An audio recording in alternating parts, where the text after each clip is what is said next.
Okay, this is JP's Fantastic Grinds, episode 14, I think. And it's really bad lighting in here right now. But if you can hear the music, which is not playing too loudly, this is Motörhead's No Remorse.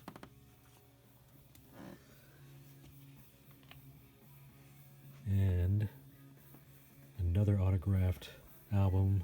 This is the leather vinyl edition. I got this signed in,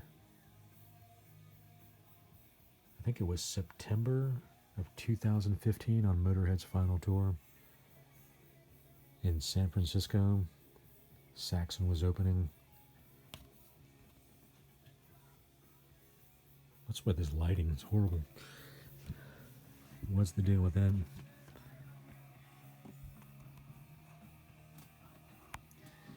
Maybe it's just that album. Just not. Anyway, this is the. I think it's like false leather. But it's like this pro. This is the British press. Bronze and this pro. I'll show you the label here in a second.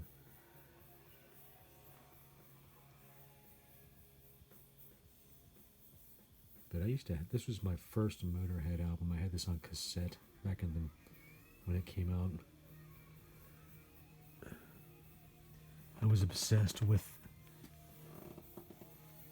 I think MTV was playing like Killed by Death video on Headbangers Ball or something.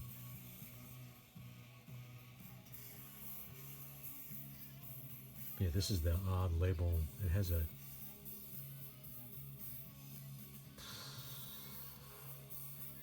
castle. It has a castle label on it. But I wanted to get this playing so I could hear the song Snaggletooth in this video, which is my favorite track. This is a compilation album, but there's a few new songs, including Snaggletooth. And they also had a fairly new lineup, including Pete Gill and Phil Campbell and Wurzel. And this is also, this album was released in '84, I think it was.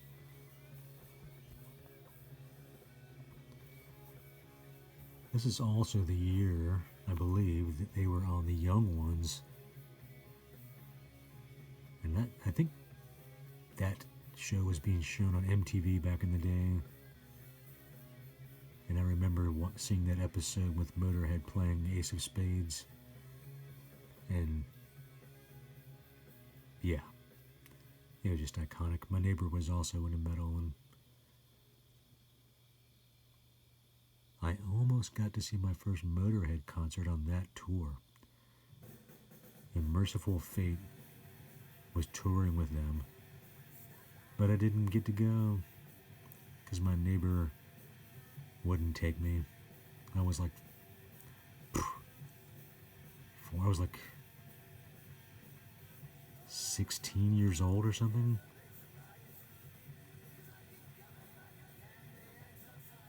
But I did finally get to see him quite a few times.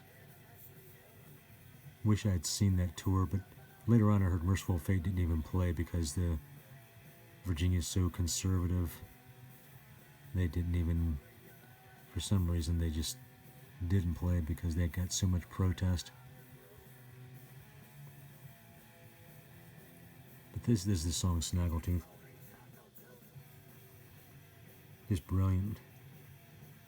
One of my favorite Motörhead songs. I think I wore that cassette out. Played it so many times. I think I still have it somewhere. But yeah, Lemmy signed this in San Francisco. He was gone a few months later. I think he died just a few days before his birthday in 2015. But I guess this song is literally about their logo, which I've heard people call Snaggletooth.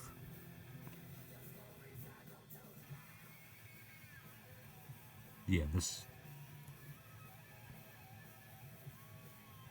I was going to say it's one of their best albums, but it is a compilation, so I can't really call it an album. It's the best compilation by far. But I got a used copy of this, and it does skip quite a few times. Hope it doesn't skip on this. I don't think it does. Yeah, they brought in Wurzel, Phil Campbell, and Pete Gill. This was just after their, their original lineup. I think Fast Eddie left after Iron Fist. And then they brought in Robo for Another Perfect Day, and then this compilation with the new tracks. But he, just killed it with this, with these,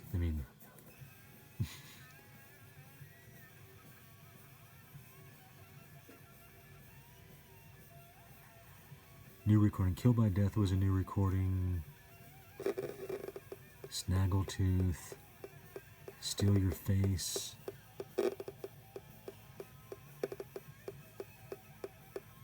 and Locomotive. But they even included Louie Louie. Yeah, some of these singles. Some of these songs from the St. Valentine's Day Massacre with Girl School and Please Don't Touch. The single version of Overkill is great stuff.